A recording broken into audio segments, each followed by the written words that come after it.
The more I dived into this topic, the worse I felt.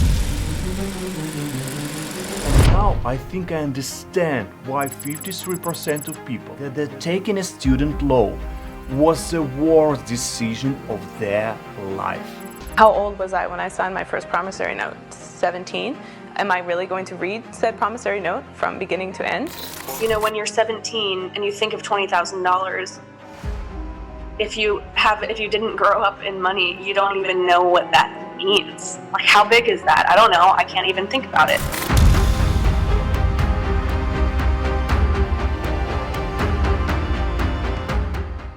Almost each family in the United States has a borrower. There are currently about 55 million people with a student loan debt. We have over 40 million individual loans sitting out there, and 8 million of them are in default. How bad? 62% of Ohio students graduate with more than $30,000 in student loan debt. The average student loan debt is about $39,000, while the average medical school graduate owes about $242,000. I initially had a full ride the first year, and then the second year came. I talked to financial aid and they were like, surprise. And so I ended up taking about $100K extra in student loans. I originally had about $75,000 in loans from that 1 year of grad school. It's now up to almost $150,000. But the worst thing is that the biggest part of the debt falls on the most vulnerable people, women and seniors. Total is I have paid $120,000 and I still owe $76. How the Despite the fact that 56% of college students are women, they hold roughly 2/3 of all students' debt in the nation. It's almost $929 billion. And seniors, poor seniors, more than 3 million people who have already retired are still paying their loans for education. My debt is about $36,000. It took me over 30 years to get that amount. 30% of boomers and 32% of Gen X borrowers with student debt also have a 401k loan. Hard to explain, but federal student loan debt has way exceeded national credit card debt by over $800 billion. Here in the U.S., student loan debt surpasses the national credit card debt. Worse than credit card debt. And it looks like a national disaster. Now student loan borrowers in the United States owe collectively $1.7 trillion. Just to compare, with this money, all the country could have free medicine for half of the years, as the US spends over $3.5 trillion on healthcare per year.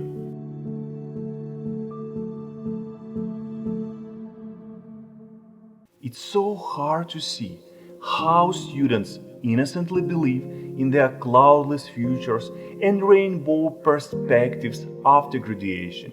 Although I knew it was a huge financial commitment to take on, especially at such an early stage in my academic career.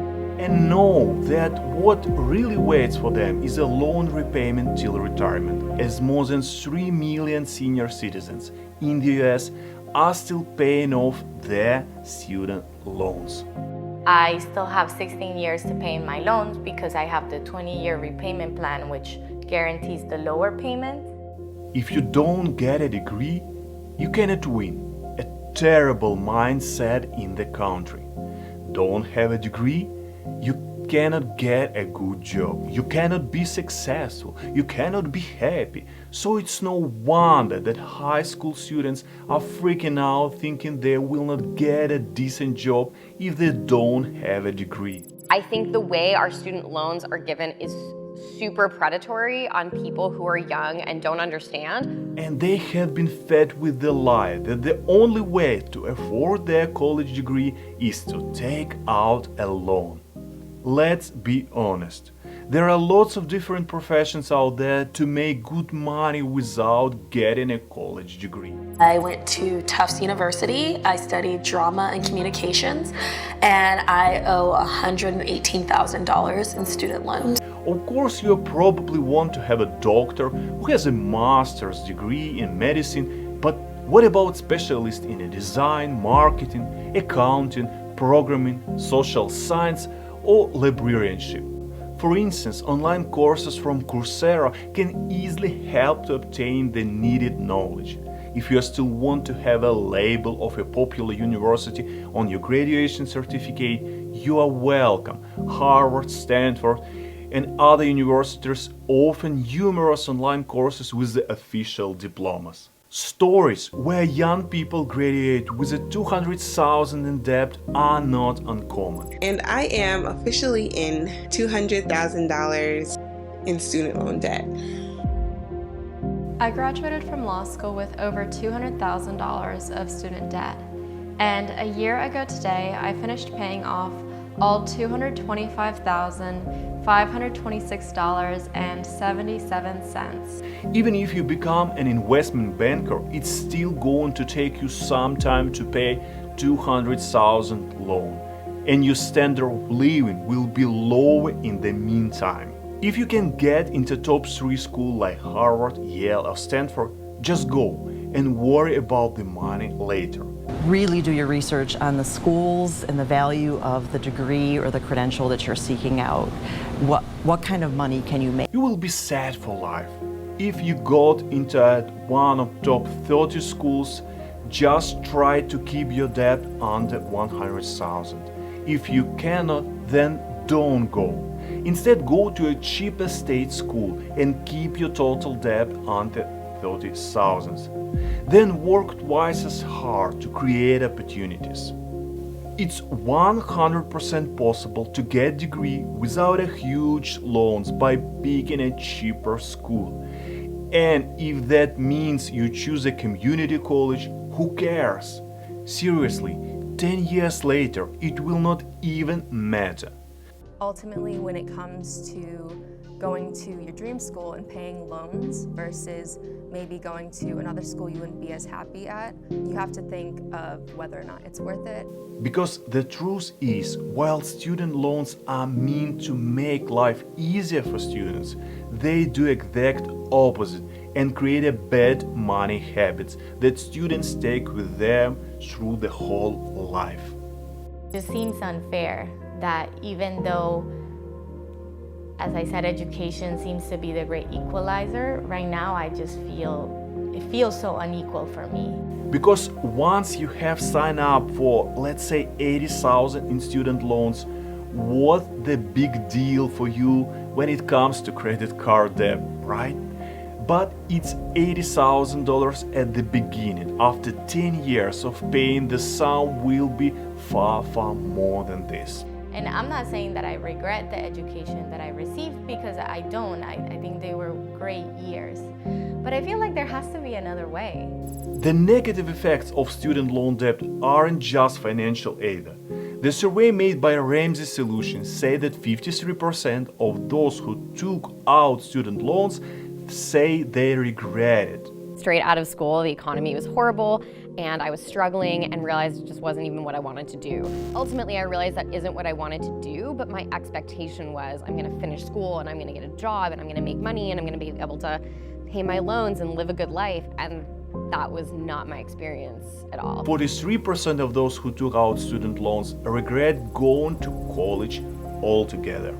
And that's a lot of regret, friends. Get the statement and see how much I actually have to pay back. It's almost suffocating. And living in regret isn't emotionally healthy for anyone. But that's not the only effect people deal with. Americans with the debts are nearly twice as likely to lose sleep over their personal finance than those without.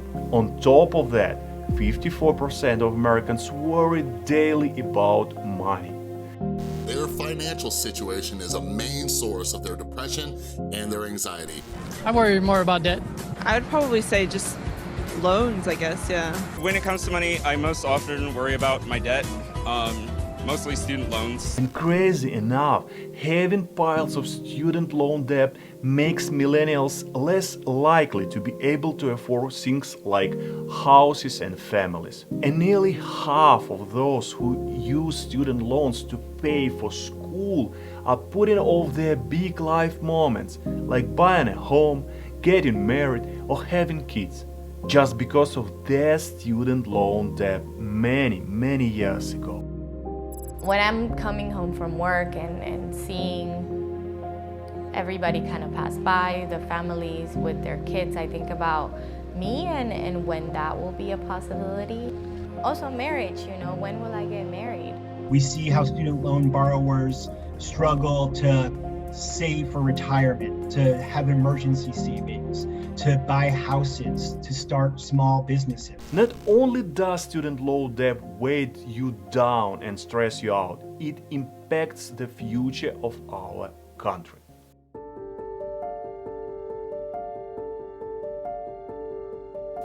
Believe it or not, student loans haven't been around forever.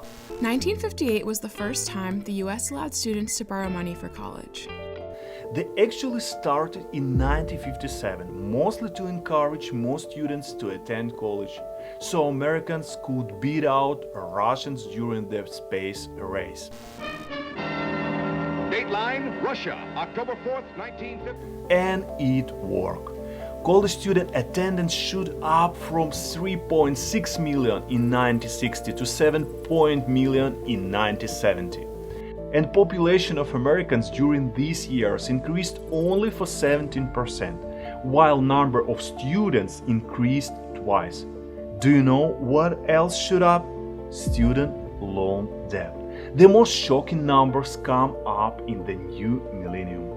Since the financial crisis of 2008, student loan debt has seen an almost 157% growth and is the fastest growing portion of total household debt in the US. The cost of getting your degree has tripled in the last 20 years, and it keeps on rising. College tuition costs have risen 250% in the last 10 years. Annual published tuition at public colleges rose 37% between 2008 and 2018. Adjusted for inflation, the average college education in 2018 cost nearly 3 times what it did in 1978. Despite the cost of university tuition skyrocketing and the educational books and supplies, the average hourly wage not even close to such an increase. You know what is crazy? People are sure that student loan debt is just a young person problem, but that's 100% false. Believe it or not, America's seniors owe hundreds of billions of dollars in student loan debt. Because some people are still paying on their student loans when their own kids are heading off to college. It's crazy.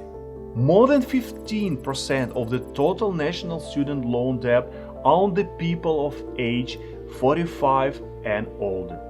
Retirement is near and they are still paying for their education. 3 million seniors over 60 have student loan debt.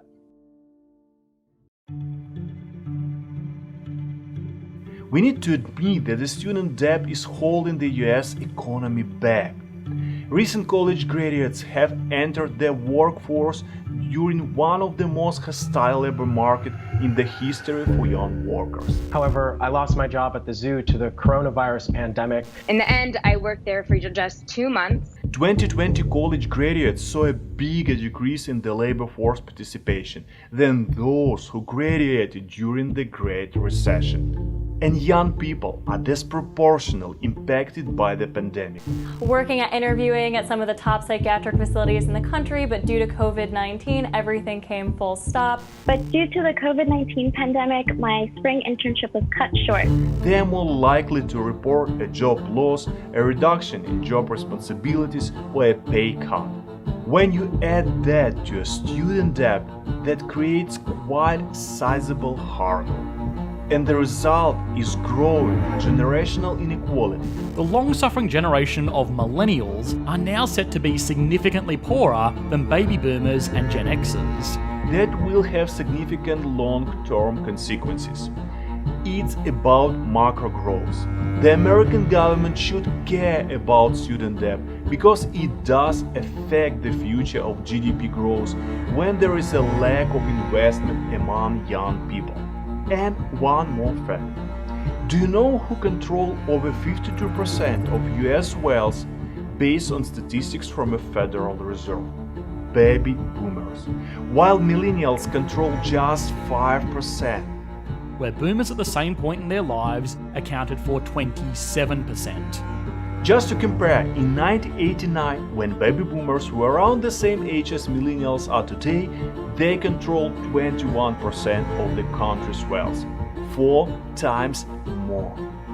Student debts are also impacts borrowers by raising debt burdens, lowering credit scores. My credit score dropped 36 points. Your credit score can actually drop when you pay off your student loan debt. And ultimately limiting the purchasing power of those with a student debt. Because young people are disproportionately burdened by student debt, they will be less able to participate and help to grow the economy in a long run. Because what the economy wants is a widespread opportunity for investment over time. That's what's good for the economy. That's what's good for the Wall Street. And if you don't have that, then you are looking at a slower growth from the prime age working population. The Federal Reserve estimates that the student debt shaves roughly 0.5% of GDP per year. We've been keeping up with the ongoing shocks to the American economy. While the current impact may appear relatively small as borrowers struggle to buy homes, save for retirement, and invest in the stock market, the impact may become more and more significant. All those assets that the boomers have been accumulated to feed the economy, who is going to buy those assets? Has meant that today's millennials only account for around 3% of national wealth. Who is going to take over to make sure that the stock and asset markets keep going up? Maybe boomers can leave those through the inheritance to their children, but that just concentrates wealth, which gets back to the issue of inequality. The largest generational transfer of wealth is coming as baby boomers move out of the workforce and millennials move in. And finally, there is a concern that many borrowers are expected to default on their student loans. If you have delinquencies that lowers credit scores, that's problematic in terms of doing anything in the economy, from getting a credit card to getting a mortgage. Because of student loan difficulties, borrowers will be held back from generating wealth through means such as buying a home, starting a business, or anything else. The student loan crisis is both severe and large enough to require urgent action. And that young people are getting crushed by the burden of student debt.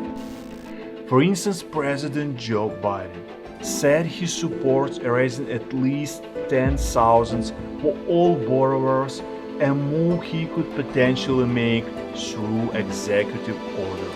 The legislation passed by the Democratic House calls for immediate $10,000 forgiveness of student loans. Alternatively, if the White House leaves student loan forgiveness to Congress, Democrats could use the budget reconciliation process to get it done.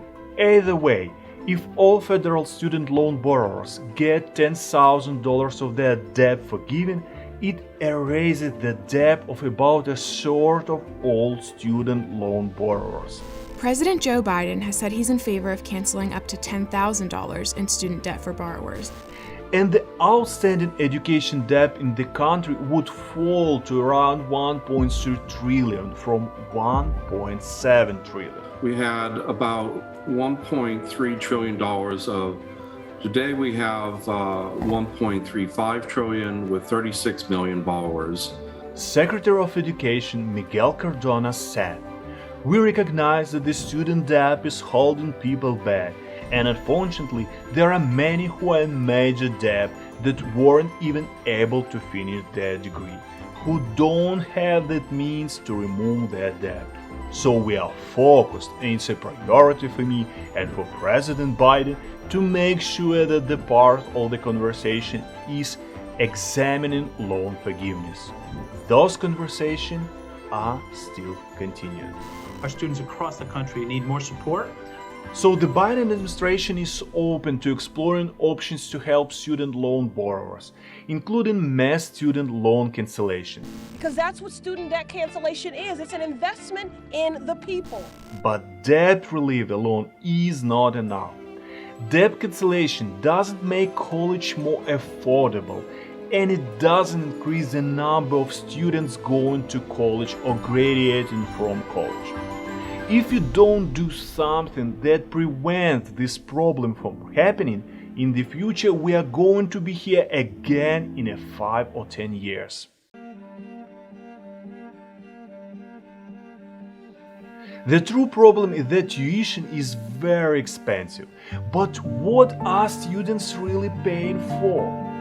Besides lectures and seminars, it includes compulsory field trips, access to the library, access to computer facilities, support and well-being services, students' union membership, course administration, and even graduation ceremony. Additionally, students pay for a room, books, transport, and other stuff. All these small things make up nearly 30% of all expenses. Just think about this. I've spent over $129,000 on my tuition, not including the textbooks. So the main question appears, is such an education really worth its money? It's not a new concept, as a student loan is not a new problem. Back in 1955, Milton Friedman introduced the concept of using an RSA to pay for college. He claimed that debt is an inappropriate way to finance education. Instead, he suggested using a method similar to investing in stock market, by which the amount of lender's payment is determined by the student's success, just as a shareholder benefits when a corporation grows. Maybe it's better to avoid taking student loans at all and choose an alternative way of paying for your education. For instance, income share agreement could be a solution. An income share agreement is really cool. It is a contract between a student and Lambda School that instead of paying an upfront tuition or instead of taking out a loan, a student simply agrees to pay Lambda School a percentage of their salary for a set amount of time, so long as that salary lies within certain thresholds. It's a legal contract through which a student receives upfront money for college in exchange for a fixed percentage of their future income. Income share agreements are not widely available, but some can be made through universities, career schools, and private lenders. It's not a loan. There's no interest, no down payment, and best of all, no debt. Instead, you agree to share a percentage of your income for a limited time. So maybe going through the program without worrying about paying for it until you have an income post-graduation could be a good solution? And most income share agreements allow you to do this. Also, ISA helps students to focus on school and getting the education they needed without having to make payments while studying or needing to have a large amount of money saved up before beginning their first semester. With an ISA, you'll only start making payments after you graduate and once you get a job, and you usually don't owe anything until you earn a certain amount of money. You instead pay for it with a promise that after you graduate from the course, you'll pay back the tuition with a percentage of that income. And this means that you will only pay if your education leads to success in the job market. And unlike with a traditional private student loan, you will not have a fixed payment hanging over your head with an income share. Just imagine what a wonderful feeling not to worry about paying huge debt every month and no matter how much money you make. If you are earning the base income, which is $40,000, your monthly payments are going to be $333. ISAs also have a maximum payment cap which limits your total financial commitment. The max payment cap is the absolute maximum payment you could pay towards your ISA obligation. Your total payments will never exceed this cap, and if you do reach the cap on your payments, your ISA obligations are done.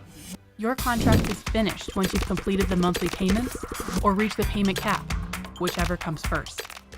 But what if you don't want to pay at all? Is there any options? Yes. It's a delighting that there are numerous disruptive, innovative online platforms that are fighting with the overvalued universities' degrees. For instance, Coursera, edX, Khan Academy, Lynda.com, and other platforms can help you.